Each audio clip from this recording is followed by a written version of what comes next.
भारत माता की भारत माता की छत्रपती शिवाजी महाराज की धर्मवीर छत्रपती संभाजी महाराज की जय भवानी जय भवानी जय जय जय जय जय भवानी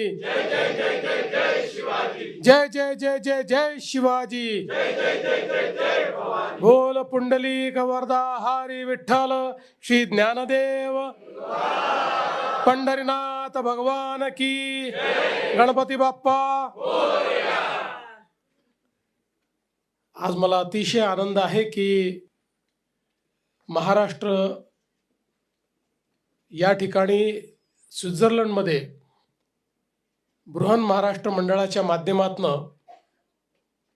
मला बघायला मिळतो आहे आणि बृहन महाराष्ट्र मंडळाने केवळ स्वित्झर्लंड नाही तर युरोपमधल्या अन्य देशातनंही आज या ठिकाणी प्रतिनिधी बोलवले।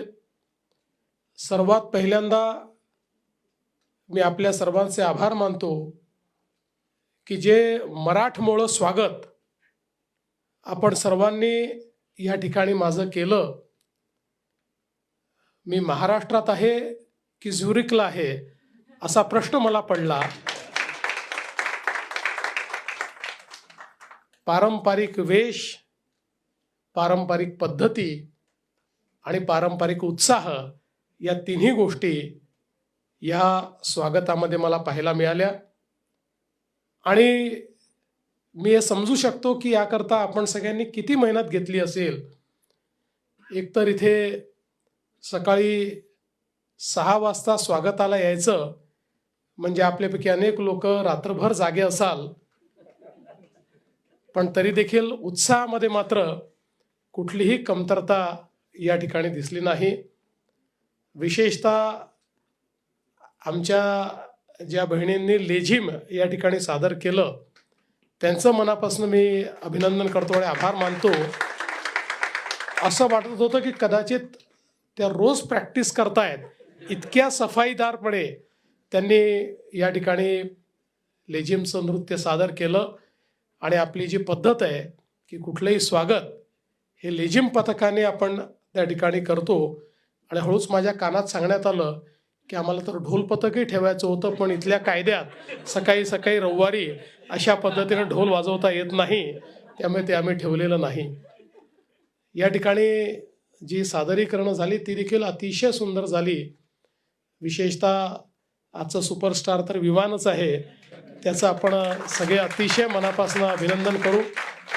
आणि खरोखर मगाशी जसं कोणीतरी सांगितलं की आपली पुढची पिढी जर अशा पद्धतीनं महाराष्ट्र सांगत असेल तर आपल्याला चिंता करण्याचं कारण नाही आहे। निश्चितपणे महाराष्ट्र हा जो छत्रपती शिवरायांनी घडवलेला महाराष्ट्र आहे तो अशाच पद्धतीनं नेहमीच पुढे जात राहील।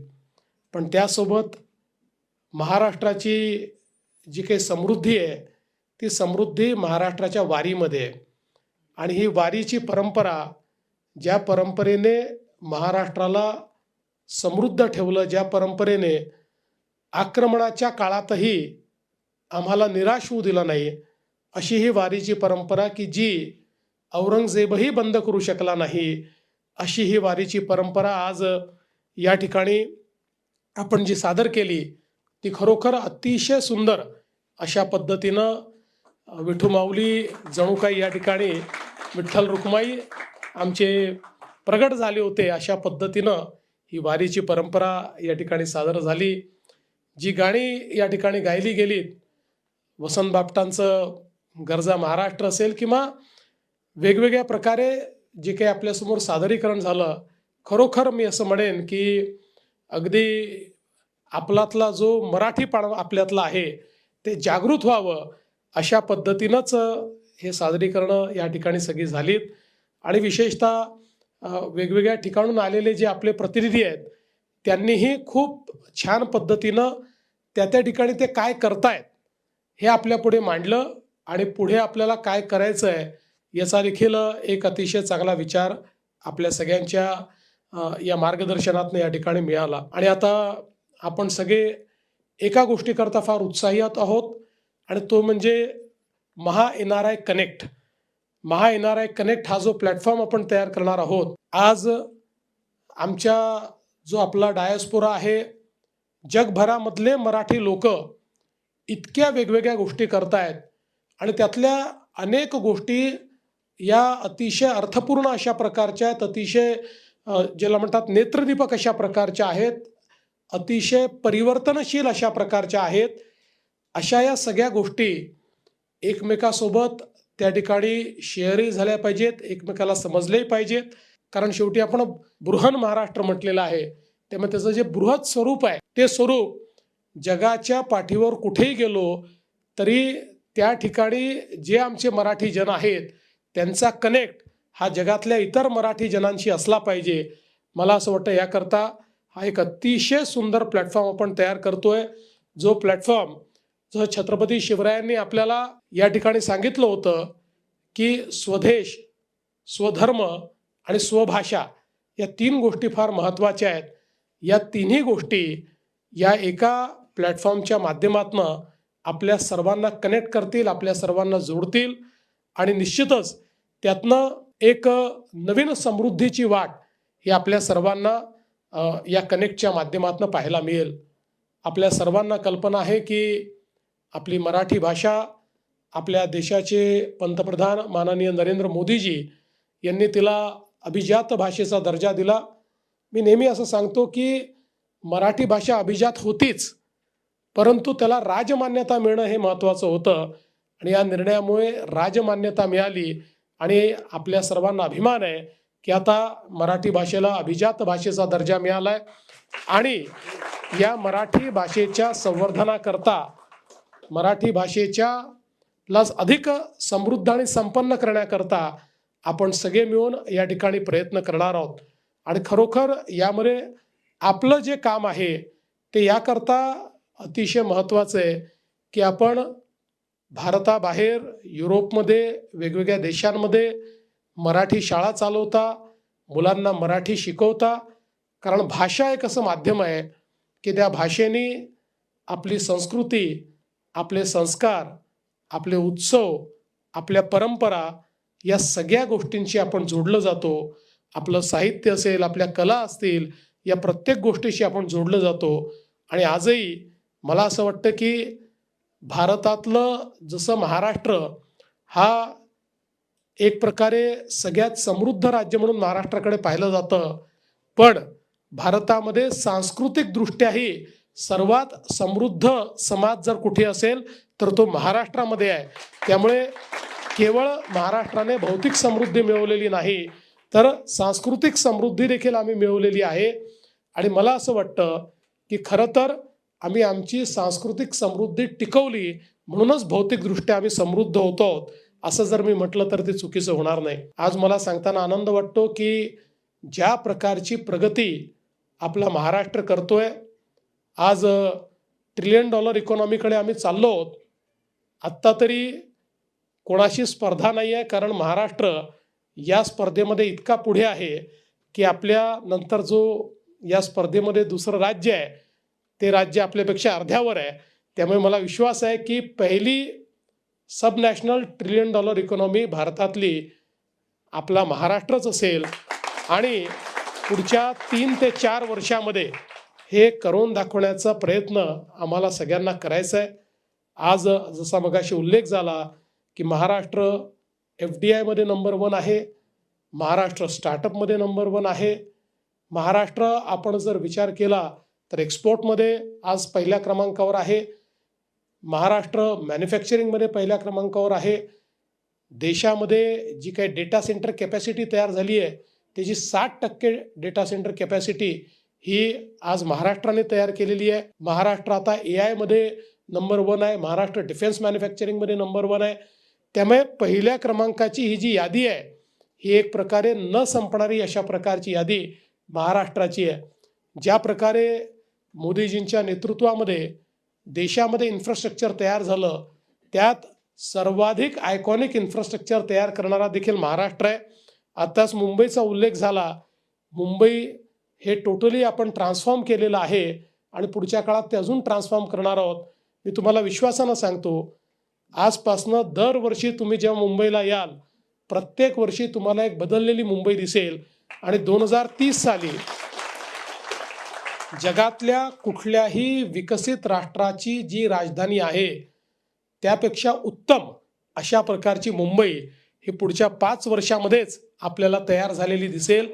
आणि केवळ मुंबईच नाही तर हे ट्रान्सफॉर्मेशन पुण्यातही दिसेल, हे ट्रान्सफॉर्मेशन छत्रपती संभाजीनगरलाही दिसेल, हे नागपूरलाही दिसेल, हे नाशिकलाही दिसेल, हे कोल्हापूरलाही दिसेल.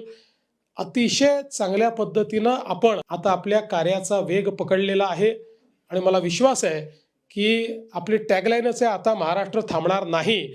त्यामुळे महाराष्ट्र आता अतिशय वेगाने पुढे जाणार आहे आणि या सगळ्या आपल्या वेगामध्ये आपल्या सगळ्यांचा जो सहभाग आहे तो अत्यंत मोलाचा आहे. मला असं वाटतं की एक प्रकारे तुम्ही वेगवेगळ्या देशातले महाराष्ट्राचे आणि मराठीचे राजदूत आहात. तुम्ही या ठिकाणी आपल्या महाराष्ट्राची संस्कृती, आपली भाषा याचा एक परिणाम, एक इम्पॅक्ट हा तयार करता आणि विशेषतः ज्या प्रकारे आपल्या मराठी कम्युनिटीने, आपल्या सगळ्या मराठी लोकांनी जगभरात नाव कमावलेलं आहे, अनेक वेळा तुमच्याकडे पाहून त्या ठिकाणी आम्हाला सन्मान मिळतो की मराठी आहेत म्हणजे चांगले आहेत, कारण या देशामधल्या मराठी लोकांनी चांगलं काम केलं आहे. म्हणून मी तुमचं अतिशय मनापासून आभार मानतो की तुम्ही त्या देशाच्या संस्कृतीमध्ये, त्या देशाच्या व्यवसायामध्ये, त्या देशाच्या बिझनेसेसमध्ये जे काही कार्य केलेलं आहे, वेगवेगळ्या सेक्टरमध्ये जे काही कार्य केलेलं आहे, तिथल्या वेगवेगळ्या एंटिटीजला, वेगवेगळ्या कंपन्यांना महान बनवण्याकरता जे तुमचं कॉन्ट्रीब्युशन आहे, त्यामुळे निश्चितपणे आम्हालाही त्याचा फायदा मिळतो. आणि एक प्रकारे आपल्या सगळ्यांचा जो कंडक्ट आहे, आपल्या सगळ्यांचं जे वागणं आहे, तो आमच्याकरता एक पासपोर्ट तयार होतो की आपल्याला भारतात कुठे जायचं आहे, तर आपल्याला महाराष्ट्रात जायचं आहे. कारण मराठी माणूस हा एंटरप्राइजिंग आहे, मराठी माणूस हा वेलकमिंग आहे, मराठी माणूस हा मेहनती आहे. अशा पद्धतीनं आपल्या सगळ्या मराठी माणसाची एक प्रतिमा ही तुम्ही परदेशामध्ये या ठिकाणी तयार केली आहे आणि म्हणून तुमचे अतिशय मनापासून आभार मानतो. आज खरं म्हणजे काय बोलावं आणि काय बोलू नये अशा प्रकारचं माझ्यासमोर संभ्रम आहे. कारण मी बोलत राहिलो म्हणजे नेत्याला तर माईक दिला तर तो किती वेळ बोलतो, पण मनातनं अनेक गोष्टी मला बोलाव्याशा वाटतात. पण तुमच्या या सगळ्या स्वागताने मी निश्चितपणे भारावून गेलो आणि मी तुम्हाला एवढंच सांगू इच्छितो की आम्ही एक अशा प्रकारचा महाराष्ट्र आणि अशा प्रकारचा देश तयार करतो आहोत की परदेशामध्ये राहून तुम्हालाही आपल्या महाराष्ट्राचा अभिमान हा वाढतानाच दिसेल. तो अभिमान कधी कमी होणार नाही. किंबहुना तुम्हीही अतिशय अभिमानानं आम्ही त्या महाराष्ट्रातनं येतोय की ज्या महाराष्ट्राने हे सगळं करून दाखवलं, अशा पद्धतीचा महाराष्ट्र घडवण्याचा प्रयत्न आमचा आहे. मी या सगळ्या प्रयत्नांमध्ये तुमच्या सहभागितेची आभारी मानतो आणि अधिक सहभागिता ही तुमच्याकडनं अपेक्षित आहे अशा पद्धतीनं आपल्या सर्वांना विनंती करतो. आज बृहन महाराष्ट्र मंडळाने हे जे काही अतिशय सुंदर, अतिशय भव्य आणि अतिशय मला असं वाटतं हृदयस्पर्शी अशा प्रकारचं जे स्वागत केलेलं आहे त्याबद्दल आपल्या सर्वांचे मी मनापासून आभार मानतो. आपण सर्व लोक छत्रपती शिवरायांचं नेहमीच त्या ठिकाणी उल्लेख करतो. छत्रपती शिवरायांनी आपल्याला जे तेज दिलाय, आपल्याला जी राष्ट्रभक्ती दिलेली आहे, छत्रपती शिवरायांनी जो विचार आपल्याला दिलेला आहे तो अतिशय व्यापक अशा प्रकारचा विचार आहे. त्यामुळे जे लोक छत्रपती शिवरायांना मानतात त्या सगळ्यांना नेहमी नेतृत्वच करावं लागेल. त्यांच्यावर ही जबाबदारी असेल इतरांना सोबत घेऊन चालण्याची, त्यांच्यावर जबाबदारी असेल इतरांनाही विकासाकडे नेण्याची.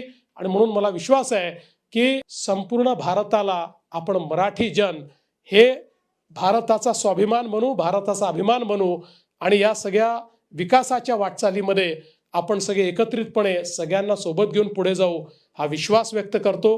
पुन्हा एकदा आपल्या सर्वांचे आभार मानतो.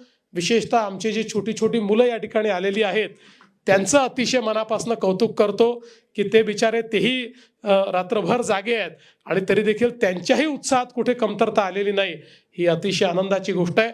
आणि दुसरं तुम्हाला सांगतो की महाराष्ट्राचं सरकार आणि मुख्यमंत्री कार्यालय हे तुमचं हक्काचं घर आहे, हे लक्षात ठेवा.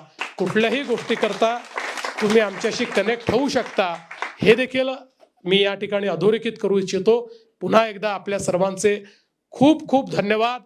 डावोस वर्ल्ड इकॉनॉमिक फोरम या ठिकाणी यावेळेस बोलबाला राहील तो महाराष्ट्राचाच. धन्यवाद. जय हिंद, जय महाराष्ट्र. छत्रपती शिवाजी महाराज की जय.